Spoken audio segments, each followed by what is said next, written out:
So when I was a teenager, I remember very vividly when I shut down, numbed out, when seeing what was happening on the news. It happened several times. One was when the second tower collapsed. Also when seeing reports about the violence in the Middle East.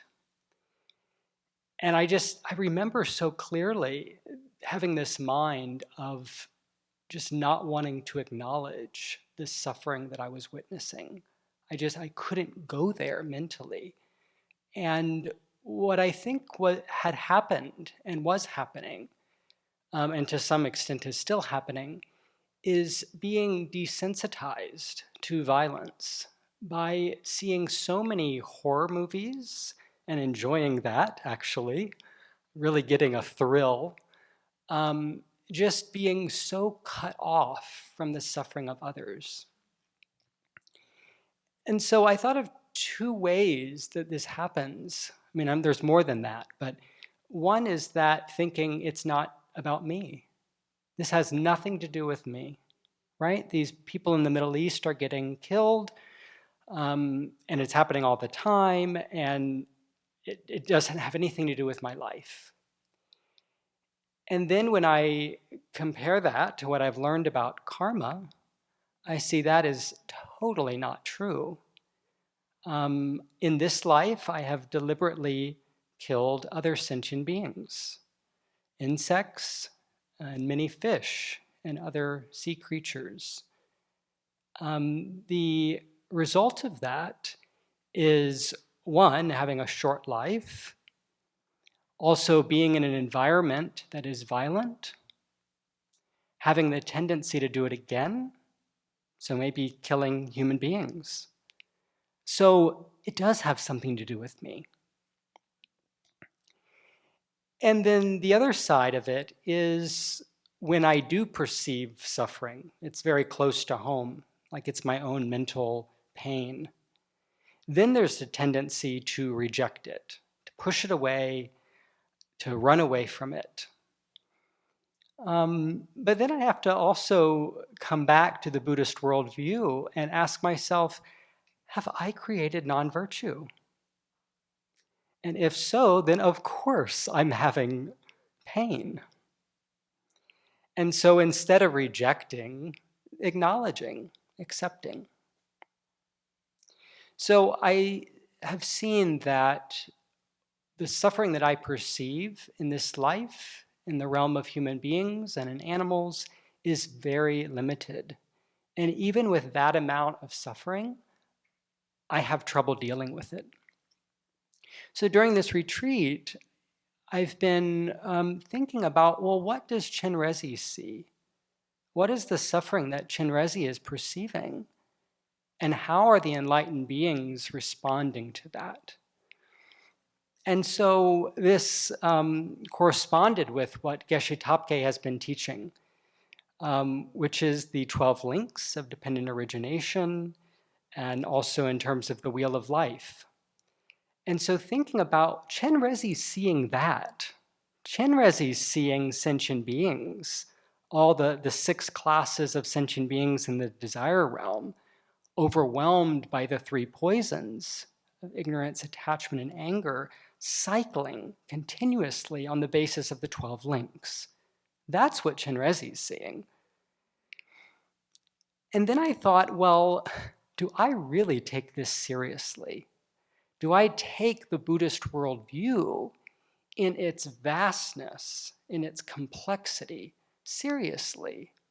Or do I limit what I think about to what I can perceive with my own eyes? And in this regard, it has become very clear that I basically want to chop off the bottom half of the wheel of life so that there's no hell, there's no hungry ghost realm. I mean, I have to admit that there's animals, but I want to cut all of that off. And I have been doing that in my practice. I have not given much thought at all to the lower realms. And so I thought to do that, and it sort of just came up naturally. I was in the library and saw this book called A Guided Tour of Hell. And Venerable Chuni and Venerable Kadro have mentioned this in previous BBCs. This recounts Samuel Burkholt's near-death experience, where he is given a tour of hell. He's the founder of Shambhala Publications, and he teamed up with an artist to illustrate this in great detail. I highly recommend it. And what first caught me was, of course, the imagery. It's very powerful. But then reading the stories, and it's a teaching on karma. And it was so moving. And so then I went to the training anthology by Shantideva, and there's descriptions of specifically the hell realms in terms of the result of the various 10 non-virtues, how each of those has the potential to lead to a lower rebirth, and specifically a hell realm. And then from there, seeing that those quotes were coming from a sutra called Sutra on the Application of Mindfulness of the Sacred Dharma, which was quite recently translated by the 84,000 Project. And it's extremely long, and it goes into great detail on the lower realms. And at first I just started, reading a little bit, and then I couldn't put it down because it was so moving in the sense of really being this teaching on karma. This sutra is from a time when there were a group of monastics. They were stopped by a group of wandering mendicants of another religion. And that group was saying, well, the teachings of the Buddha are no different than the teachings that our teacher teaches. Our teacher talks about avoiding non-virtue and doing virtue. And so what makes the Buddha's teachings different than that? And these monks didn't know what to say. And so, as they do, they go back to the Buddha and report this incident. And then the Buddha proceeds to give this extremely long discourse on the realms in cyclic existence, from the lowest Avicii hell all the way up to the highest realm, going through all the realms. And I haven't gotten to all the realms, but it was so powerful, so mind expanding. I also looked at Buddhist Cosmos by Bhikkhu Punadamo, which also gives a lot of detail about the lower realms and really all realms. After doing all of this reading and contemplating this, three main characteristics or aspects have really stood out to me from specifically reading about the hell realms. And that is that they are deceptive. They are extremely deceptive and illusory.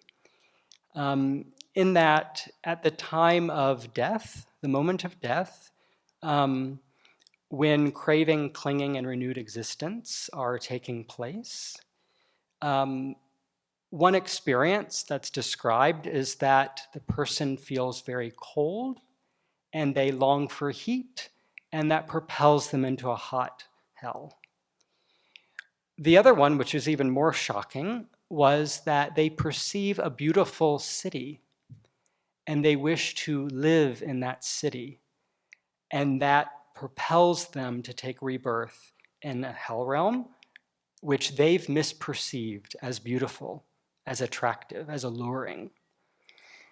And then in the hell realms, they perceive this beautiful river and they run towards it and dive in, and it's full of acid. Or they see this beautiful forest and they say, oh, I'll go take refuge in this beautiful forest. And they run there and it's burning.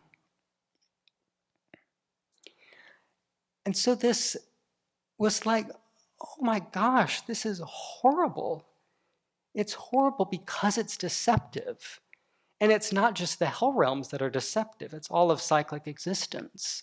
So this was one way in which I really was using this to try to cultivate deeper compassion. The other aspect was that these realms are very specific and diverse based on the actions that people had done. It's said that there are 136 hell realms.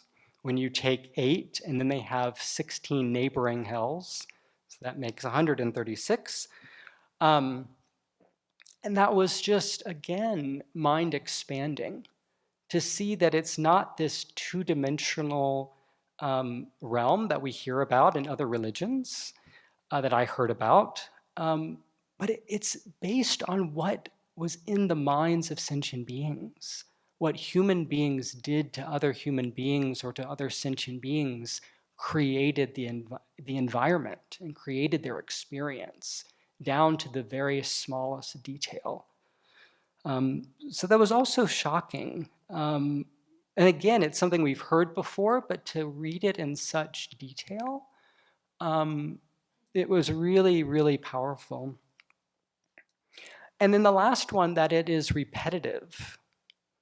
And again, all of cyclic existence is repetitive, but it's really emphasized in these descriptions that not only is someone killed violently, but they're killed violently repeatedly, again and again and again and again. Or they run towards what they think or who they think is a lover, and again and again and again are destroyed by that being who turns out not to be a lover. And so in this sutra, one of the refrains, and I noticed that by reading the sutra, the refrains are what stay with you. After reading so many pages, the details change, but it's the like choruses or refrains that stay with you and make an impact. And one was, those who resort to, become habituated to, and increase killing, stealing, unwise sexual behavior, and the rest of the 10 non-virtues, especially the first 4 and taking intoxicants. That's what's so powerful. And that's what also Bhikkhu Buddhadhammo also says is one of the main contributing factors for a rebirth in hell are those actions that we do repeatedly. Because they're so strong, they can propel that kind of rebirth. And so the sutra says this: the eyes of the Blessed One perceive everything directly. He understands actions, their effects, and their ripening. And this is what Chenrezig sees, and what Chenrezig is responding to out of compassion, not wanting this to happen, but perceiving it happening to all sentient beings. And so this retreat and this study and reflection has made me really see, first of all, my life in a wider perspective. And more specifically, in terms of compassion, thinking much more about compassion for the being engaging in the cause, rather than just compassion for the being experiencing the effect. Because when I think about it in terms of the cause, then those who are harming and those who are harmed are identical. They are exactly the same. They're just on 2 ends of the 12 links, right? One is at ignorance and formative action, and the other is at the ripening effects, whether it's birth, aging, sickness, death. And so with all of this, it's really made me see that samsara relates to me. It's the story of my life. All of samsara exists. I can't deny that. And there's something we can do about it, right? And this really seeing the extremes, especially the extremes of suffering, really propels me, really drives me to purify, seeing that I have these seeds still on my mind stream, create virtue, and really help others do the same.